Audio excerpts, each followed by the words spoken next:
Je suis Charles Nana, docteur en sciences politiques, chercheur indépendant. Je travaille depuis plus de 25 ans sur la crise et le conflit du Rwanda et de la région des Grands Lacs. Donc j'ai publié près d'une dizaine d'ouvrages sur le sujet, dirigé des colloques internationaux avec des experts, et puis sollicité à de nombreuses occasions pour être expert auprès du tribunal pénal international pour le Rwanda, mais j'ai refusé de le faire parce que je considérais que la gestion de ce dossier sur le plan politique était compliquée. Donc je ne voulais pas aller soutenir des positions qui, pour moi, n'étaient pas conformes d'abord à la situation telle qu'elle s'est déroulée sur le terrain et en plus conformément à celle d'une justice équitable.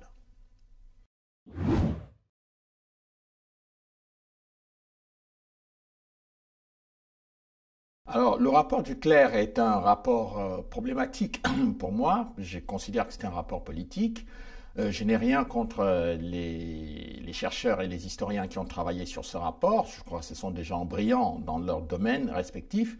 Mais j'ai noté par exemple que la plupart enfin je dirais pratiquement tous, ne sont pas des spécialistes de la région des Grands Lacs et n'ont pas de publications connues en Afrique ou sur le plan international dans cette région-là. Donc, si vous voulez, je ne sais pas pourquoi ça a été fait comme ça, mais j'ai l'impression, peut-être que parce que c'est l'Afrique, hein, vous imaginez en France, on peut faire une commission, par exemple, sur les relations franco-allemandes ou sur le rôle des crimes commis par l'Allemagne en France. On n'ira pas chercher des spécialistes du Sri Lanka et je pense que ça choquerait beaucoup de gens de voir des spécialistes du Sri Lanka venir traiter de la question des relations franco-allemandes. Mais pour l'Afrique, c'est pas un problème, on peut le faire et on se dit c'est pas très choquant. Mais pour les spécialistes, les experts, aussi bien qui sont en Afrique et dont beaucoup ont travaillé dans les plus grandes universités françaises, britanniques, américaines, etc. Ils sont choqués de voir le profil des membres de la commission. Mais moi, je ne lance pas la pierre aux membres de cette commission parce que ils ont fait ce qu'on leur a demandé de faire. Qu'est-ce qu'on leur a demandé de faire? Je pense qu'il est important que les gens sachent effectivement de quoi on parle. Le 5 avril 2019, le président Macron a adressé une lettre au professeur Duclerc, lui demandant précisément ceci, je cite, « Je souhaite que ce 25e anniversaire marque une véritable rupture dans la manière dont la France appréhende et enseigne le génocide des Tutsis, tournée vers une meilleure prise en compte de la douleur des victimes et des aspirations des rescapés. » Fin de citation. Alors, le problème, c'est qu'il parle de rupture dans la manière dont la France appréhende et enseigne le génocide des Tutsis. Moi, je ne sais pas de quelle France il s'agit, parce que vous avez dû entendre ces derniers temps que les anciens responsables français de l'époque ont des points de vue totalement différents, parfois divergents. C'est-à-dire que le Premier ministre Balladur n'est pas sur la même ligne, par exemple, que son ministre des Affaires étrangères, M. Juppé, qui a fait une publication dans Le Monde. Ils sont sur des lignes différentes. À l'époque, Balladur lui-même était sur des lignes différentes de François Mitterrand, mais dans toute cette situation-là, la gestion de la politique du Rwanda est renvoyé à une question de querelle intestine, de querelle domestique franco-française. Alors qu'en réalité, il s'agit d'un dossier géopolitique, d'un dossier dans lequel vous avez des Américains, etc. Donc, je continue, le président de la République ajoute dans sa lettre, conformément à l'engagement que j'avais pris le 24 mai 2018, lors de ma rencontre avec le président Paul Kagame à Paris, je tiens à ce que le génocide des Tutsis prenne toute sa place dans notre mémoire collective. Alors, c'est une très bonne chose. Le problème, c'est que le président Kagame, lui, il est acteur de cette affaire-là. C'est-à-dire qu'il est le représentant d'un groupe qui a mené le conflit avec l'autre groupe. Il était le représentant du groupe de la rébellion Tutsi, alors que le président Habyarimana était le représentant du groupe Hutu. Donc, puisque le président Kagame a pris le pouvoir, donc manifestement, le président français prend des engagements vis-à-vis de celui qui a gagné, qui a remporté la victoire militaire. Donc qu'est-ce qu'on fait dans ce cas-là? On va faire un rapport qui sera à peu près conforme à ce que souhaite aussi ce président pour effectivement rapprocher les points de vue. Alors, il ajoute le président de la République, cela doit d'abord passer par un approfondissement de notre connaissance et de notre compréhension de cette entreprise terrifiante de destruction humaine en vue de son enseignement en France et de l'éducation à la vigilance des jeunes générations. La mission d'étude, et ça c'est un point très important, la mission d'étude sur la recherche et l'enseignement des génocides et crimes de masse que vous avez présidé, il parle du président Duclerc, a imposé les premières pierres avec la décision prise d'écrire le génocide des Tutsis, d'inscrire le génocide des Tutsis au programme des classes terminales.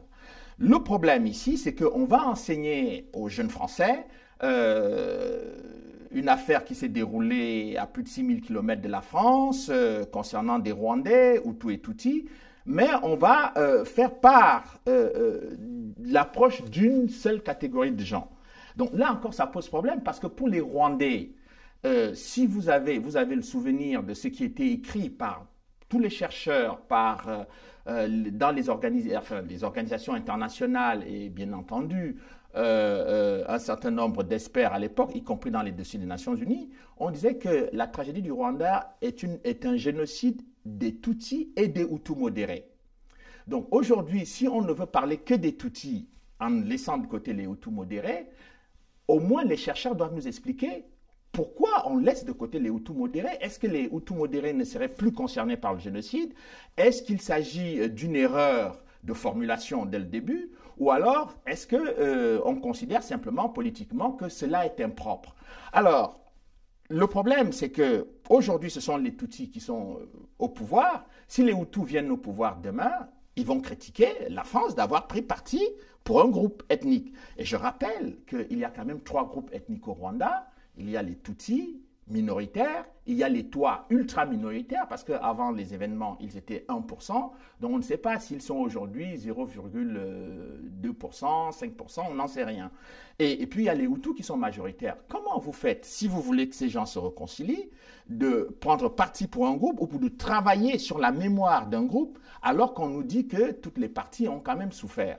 Donc on est là devant une situation qui, de mon point de vue, pose problème, parce que dans les objectifs que le président de la République a assignés à la mission, il dit précisément ceci, je cite, « Offrir un regard critique d'historien sur les sources consultées ». Bon, c'est très bien. Analyser le rôle et l'engagement de la France au cours de cette période en tenant compte du rôle des autres acteurs engagés au cours de cette période. Le problème, c'est que cette partie-là entre en conflit avec la première partie, qui est celle de l'engagement pris auprès de Kagame. Comment les historiens peuvent-ils présenter tous les acteurs du conflit lorsque Paul Kagame lui-même est un acteur du conflit?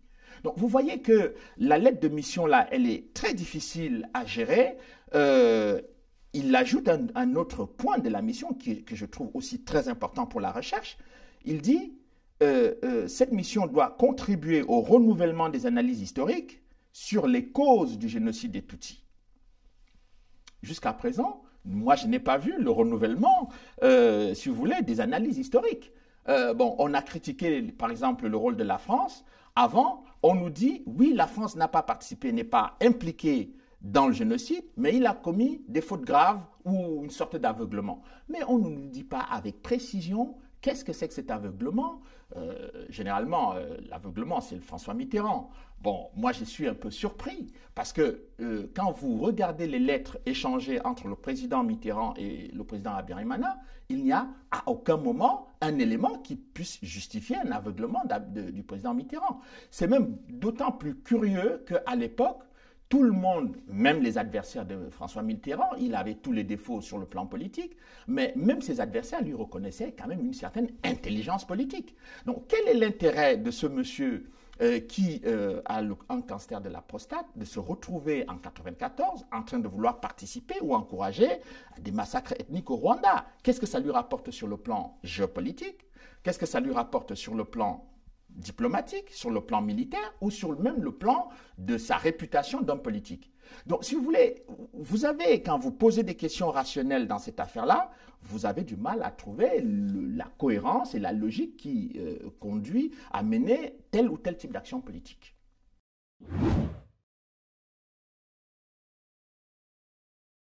Écoutez, lorsque j'ai fait le livre sur l'opération turquoise, mon objectif était d'examiner toutes les accusations qui ont été formulées sur l'opération turquoise. Le problème, c'est que les accusations étaient massives, régulières, redondantes, récurrentes, mais personne n'a examiné effectivement ces accusations, quelle était leur pertinence ou effectivement la fiabilité, la crédibilité, la solidité de ces accusations. Moi, je l'ai fait, ça a donné lieu à une thèse doctorat, et je me suis rendu compte que toutes ces accusations étaient extrêmement légères. Finalement, le rapport du clerc lui-même vient finir par nous dire que, bon, écoutez, l'opération turquoise ne s'est pas très mal comportée, mais on n'a pas, moi j'ai pas été auditionné par exemple devant cette commission pour apporter ne serait-ce qu'une contribution sur le plan scientifique pour amener des éléments nouveaux ou des éléments que j'ai découverts parce que j'ai quand même examiné les rapports du Conseil de sécurité des Nations Unies, ce que peu de gens ou très peu de gens avaient fait avant moi. Donc il y avait là la possibilité de renouveler la connaissance, comme l'a dit le président de la République dans sa lettre, mais étrangement, on n'a pas jugé nécessaire que ce type de contribution pouvait apporter quelque chose au débat sur le dossier.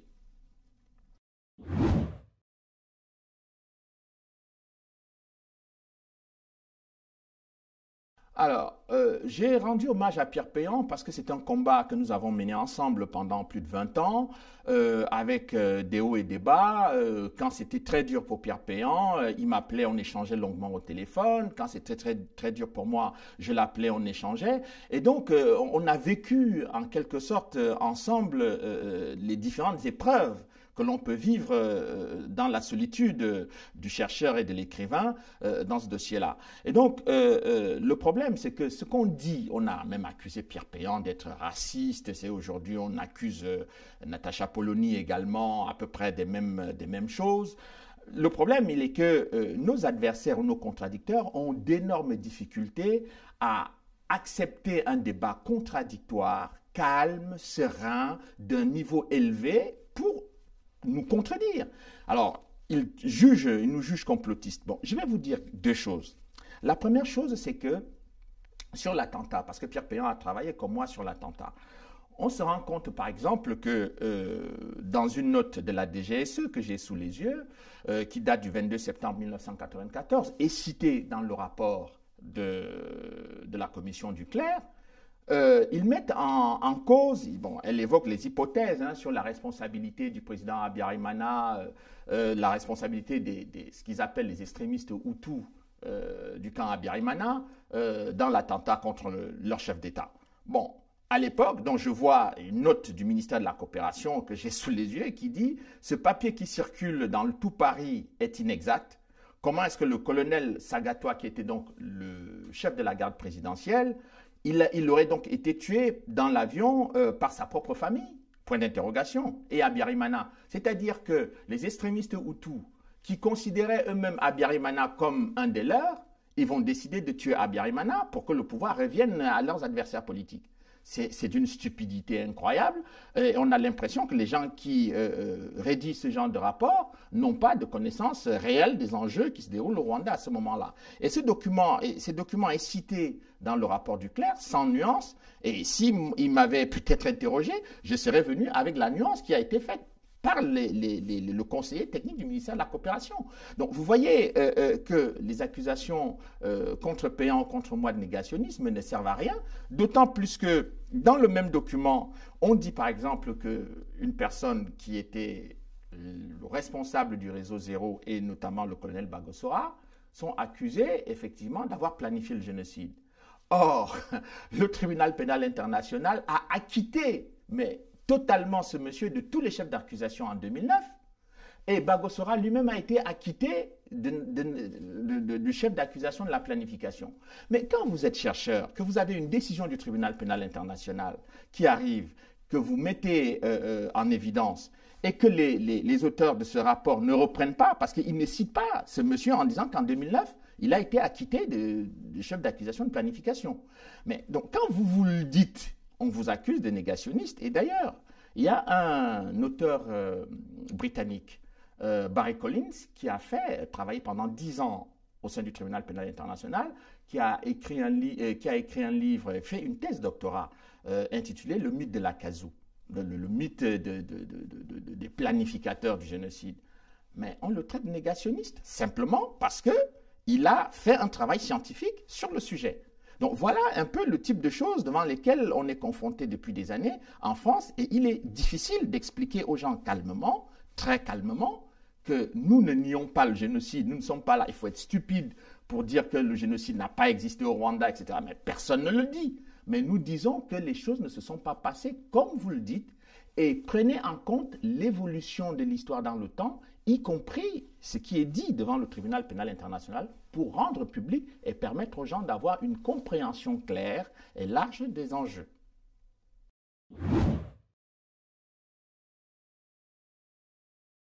Alors, je peux dire très simplement, pour simplifier, mais sans simplifier à outrance, que la tragédie du Rwanda commence le 1er octobre 1990 par l'attaque de la rébellion Tutsi qui vient d'Ouganda, dont l'ensemble des membres font partie de l'armée régulière ougandaise. L'objectif de ces Tutsis, de ces réfugiés Tutsis qui étaient en Ouganda, était de reprendre le pouvoir au Rwanda par les armes, c'est-à-dire de renverser le régime en place au Rwanda.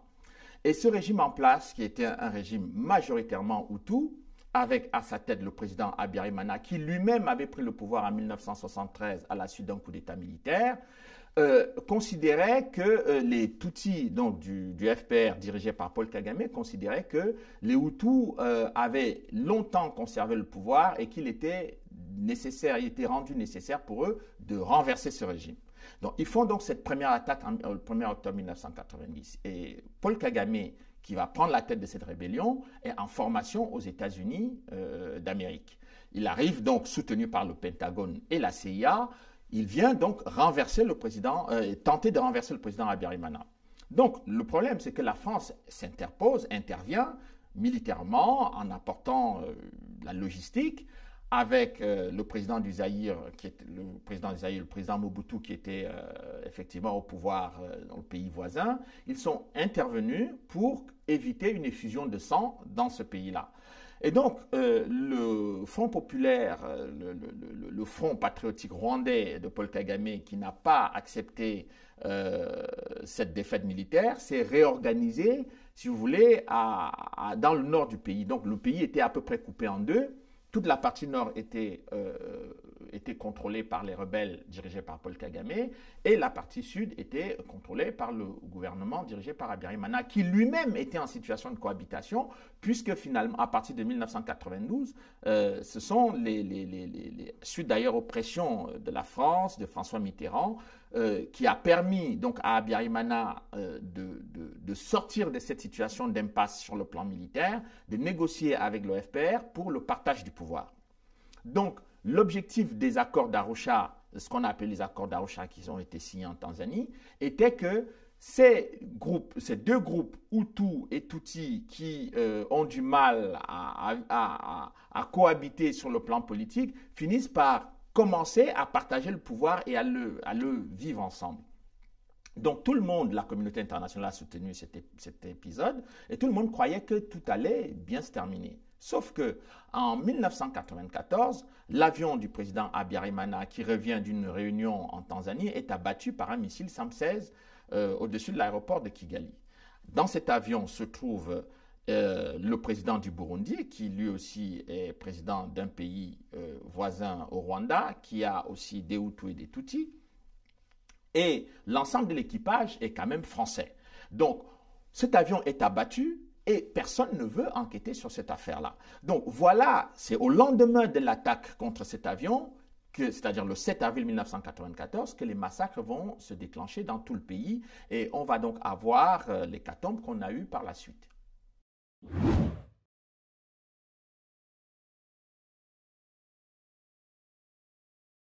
Alors, l'assassinat du 6 avril 1994 contre deux chefs d'État africains, et l'ensemble de l'équipage français, leurs collaborateurs des deux chefs d'État, est quand même l'élément central de ce dossier du dossier du Rwanda. C'est-à-dire que si on ne sait pas qui sont les gens qui ont tiré sur cet avion, on ne sait pas qui en a été le bénéficiaire et surtout à quoi cela a servi. Mais lorsqu'on analyse les choses, on se rend compte que dès le début de cette affaire, eh bien, il y a des rumeurs qui circulent. Tantôt on dit que c'est l'OFPR dirigé par Paul Kagame qui a abattu, tantôt on dit que ce sont les extrémistes Hutus qui ont abattu l'avion. Mais lorsque cette affaire arrive devant le tribunal pénal international pour le Rwanda, on s'attend quand même à ce que cette juridiction internationale fasse la lumière sur cette affaire. D'autant plus que dans le mandat du tribunal pénal international, il était question de faire la lumière sur tous les crimes qui avaient été commis au Rwanda entre le 1er janvier et le 31 décembre 1994. L'attentat ayant eu lieu le 6 avril 1994, logiquement, le tribunal devrait s'emparer de ce dossier et essayer de montrer en quoi est-ce que cet événement a sémé cette pagaille dans l'ensemble du territoire rwandais. Il se trouve que la première réaction des procureurs était de dire que non, l'attentat ne relève pas de notre compétence. Ça a été le cas du magistrat Goldstone, ça a été ensuite le cas de Louis Arbour, mais il se trouve que j'ai rencontré l'un des premiers enquêteurs australiens, qui est un avocat australien, Michael Regan, qui a enquêté sur cette affaire de façon discrète, mais mandaté par le tribunal et au sein du bureau du procureur. Donc, il m'a expliqué qu'à un moment donné, il avait rassemblé des éléments de preuve montrant quand même que c'était le FPR de Paul Kagame qui avait abattu l'avion. Et il a d'autant plus retrouvé des témoins au sein du FPR qui étaient prêts à témoigner devant le procureur, qu'il a sollicité l'aide et le soutien, la sécurité de ces gens. Mais il s'est vite rendu compte que pour que ce dossier soit traité, il faut que les témoins soient protégés. Et il a rendu compte directement au procureur, Mme Arbour, de cette affaire-là, qui avait échangé avec lui sur une ligne sécurisée à Kigali, au sein de l'ambassade des États-Unis. Après leur conversation, eh bien, il m'a dit que Mme Louise Arbour a complètement changé de position en disant que ses propres enquêteurs, c'est-à-dire les enquêteurs du procureur, est-ce qu'ils étaient fiables dans cette affaire-là? Est-ce qu'ils étaient sûrs d'avoir de bons témoins, etc. Bref, en fait, l'enquête a été abandonnée et personne n'a plus jamais cherché à l'examiner. Il se trouve que les extrémistes, donc Hutus, ou ce qu'on désignait comme tels, étaient déjà arrêtés et ont été arrêtés au tribunal. Et Bagosora, le numéro 1 qu'on suspectait, eh bien, lui, il a dit qu'il était prêt à fournir des éléments pour que le tribunal fasse des recherches. Il se trouve aussi que dans ces recherches-là, les Hutus, ou ceux qu'on considérait comme les extrémistes Hutus, avaient tout intérêt à ce qu'on fasse la lumière dans ce dossier, ne serait-ce que pour essayer de se dédouaner des accusations qui étaient portées contre eux sur le fait d'avoir été des organisateurs, des planificateurs du génocide. Et ceci est lié au fait que la thèse du début était que ceux qui ont planifié le génocide ont également planifié l'attentat contre le président. Donc, vous comprenez que les prisonniers avaient tout intérêt à ce qu'on fasse la lumière sur cela. Et leurs avocats, s'ils sont investis, ils ont fait tout ce qu'ils pouvaient pour cela et tous les procureurs ont dit non. Le seul procureur qui a ouvert ses portes au juge Bruguière, c'est le procureur Carla Del Ponte, qui m'a confié à La Haye que dès lors où elle a commencé à enquêter sur les crimes qui étaient commis par le FPR, et pas qu'elle a commencé à enquêter, elle avait déjà rassemblé beaucoup d'éléments de preuve. Elle est allée rencontrer Kagame au Rwanda, qui lui a dit « Vous n'êtes pas venu ici pour enquêter sur le FPR ». Donc voilà, au bout de quelques temps, Carla Del Ponte a perdu son poste de procureur. Et l'argument qu'on a donné à Carla Del Ponte était de dire que finalement, elle avait une surcharge de travail parce qu'elle pilotait le dossier de l'ex-Yougoslavie et le dossier du Rwanda.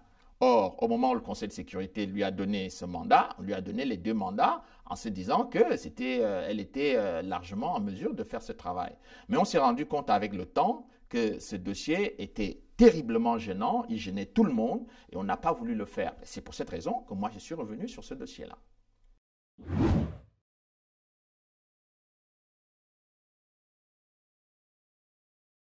Alors, l'enquête du juge Bruguière dans ce dossier, il faut rappeler quand même que elle procède d'une plainte des veuves françaises et des familles françaises des membres de l'équipage qui ont été tués dans cet attentat, avaient déposé une plainte auprès du doyen des juges d'instruction à Paris en 1997.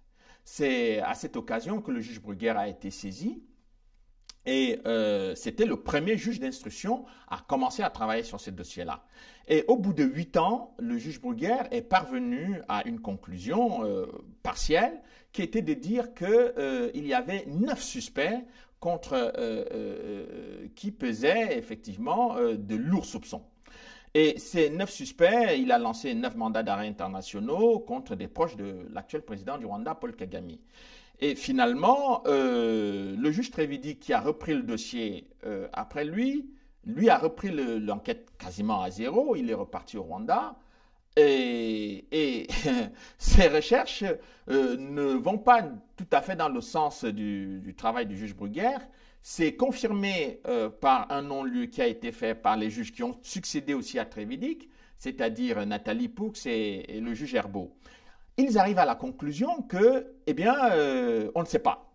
On ne sait pas qui a abattu l'avion, alors que dans l'enquête du juge Trévidic, il a été dit effectivement qu'il s'agit d'un missile SAM-16 qui a abattu l'avion. Donc, si tous les experts et tous les magistrats sont d'accord qu'il s'agit que c'est un missile qui a abattu cet avion, mais le minimum, c'est de savoir qui donc avait un missile pour abattre l'avion et qui donc qui a tiré sur l'avion. Et c'est là que je constate que l'enquête du juge Bruguière est corroborée par les 2 enquêtes qui ont été faites par le tribunal pénal international. L'enquête du juge Bruguière est corroborée par l'enquête du juge espagnol, qui a également été saisi.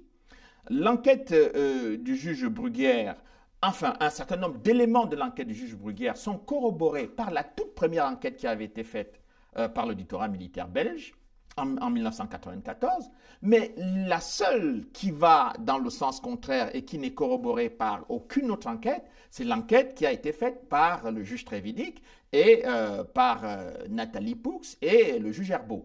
Donc on est dans le dossier judiciaire français devant une contradiction terrible, c'est qu'un juge spécialiste de l'antiterrorisme en France, qui est le juge Bruguière, est humilié, maltraité dans les médias, pour avoir émis 9 mandats d'arrêt internationaux, et le juge Trévidic et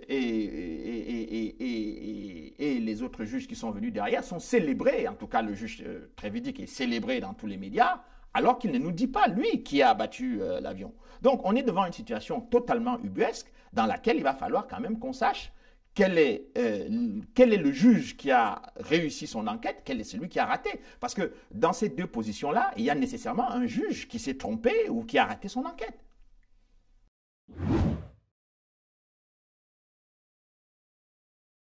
Alors, moi, je ne pourrais jamais utiliser le terme complot dans cette affaire-là, parce que, bon, déjà, je suis soupçonné de négationnisme. Si je dis qu'il y a un complot, on va dire qu'il est complotiste. Non, je n'utilise pas ce genre de vocabulaire qui, d'ailleurs, n'apporte rien à la recherche, ne participe pas à l'approfondissement des connaissances, comme le dit le président de la République dans sa lettre de mission à Duclerc. Mais je pense qu'il est important que les gens se posent des questions. Et j'ai appris dans mes premières années d'université que le doute, c'est que Descartes appelait le doute méthodique, était très important dans la recherche universitaire.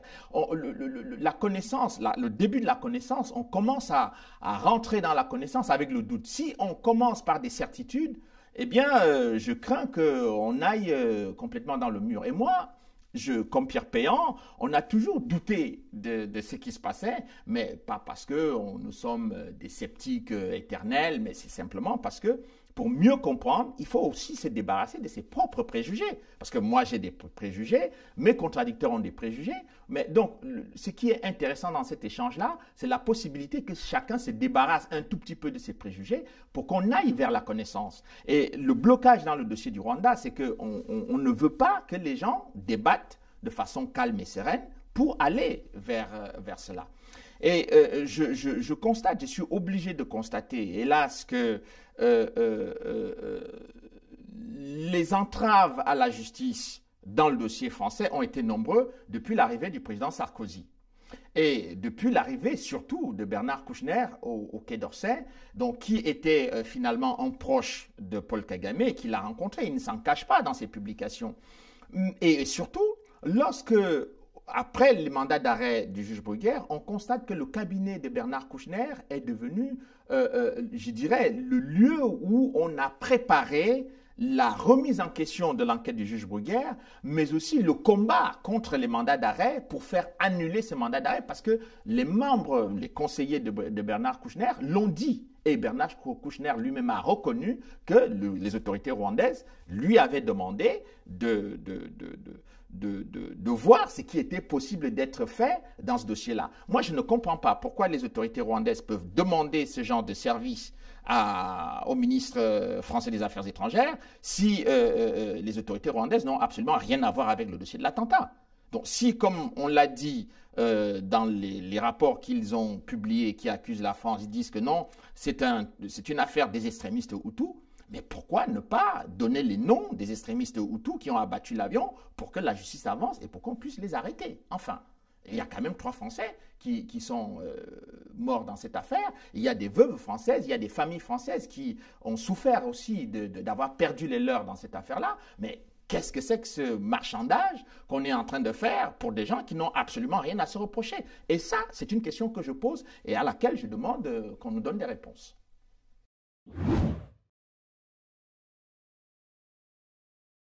Alors, ce que j'ai identifié, je ne suis pas le seul, mais Pierre Péan et moi-même, nous sommes allés quand même très loin dans la recherche de la vérité dans ce dossier-là. Et on a quand même constaté que les Américains, quand je dis les Américains, les autorités américaines de l'époque, que ce soit le gouvernement Clinton et plus particulièrement et le gouvernement Bush par la suite, ont fortement exercé des pressions, par exemple, sur la justice espagnole. C'est-à-dire que les gens ne savent pas que les diplomates espagnols à Madrid ont intervenu violemment pour que le juge espagnol annule ses mandats d'arrêt. Ça, c'est quand même quelque chose de stupéfiant. On a constaté également, dans un certain nombre de câbles diplomatiques, que les Américains, les dirigeants américains ont mobilisé les diplomates britanniques, les diplomates allemands, en leur demandant de faire pression sur les autorités espagnoles pour que la procédure espagnole soit abandonnée. Et quand on voit que les groupes qui interviennent en France ont été, comme c'est le cas de Bernard Kouchner, très proches de Madeleine Albright, mais aussi très proches de Bush. Et on se souvient encore du livre que Pierre Péan a écrit, Le Monde selon K, donc qui mettait en cause Bernard Kouchner dans ses liens avec Kagame et avec un certain nombre de dictateurs africains. On constate tout simplement que dans cette affaire-là, il y a des zones d'ombre qu'on ne veut pas qu'on explore. Si nous explorons ou si nous braquons les projecteurs vers ces zones d'ombre-là, on va nécessairement vous accuser d'être négationniste, d'être complotiste, d'être toutes sortes de choses. Mais au lieu de passer le temps à nous attaquer violemment, à nous insulter, à nous traiter de tous les noms d'oiseaux, il serait quand même plus intéressant que nous venions tous ensemble participer à l'évolution des connaissances sur le dossier du Rwanda, à faire organiser dans les médias français, il me semble encore que les médias français sont libres, enfin j'ose l'espérer, organiser des débats de haut niveau pour que les scientifiques français, britanniques, américains qui ont travaillé pour les uns 10 ans, d'autres 15 ans, d'autres 20 ans sur le dossier, permettent aux gens de comprendre ce qui s'est réellement passé pour qu'on ait une tragédie, l'une des plus grandes tragédies que l'Afrique ait connue. Alors, au lieu de cela, faire comme on est en train de faire, mettre Natacha Polony en accusation, persécuter tel homme politique là-bas, insulter Hubert Védrine, je crois que c'est pas très démocratique et beaucoup d'Africains regardent la gestion de ce dossier en France avec beaucoup de pitié et ils se disent mais que la France est vraiment en train de descendre plus bas qu'on ne pouvait l'imaginer. Il serait qu'en même temps que les gens comprennent aussi en France qu'on observe de l'extérieur ce qui se passe sur le dossier rwandais dans ce pays.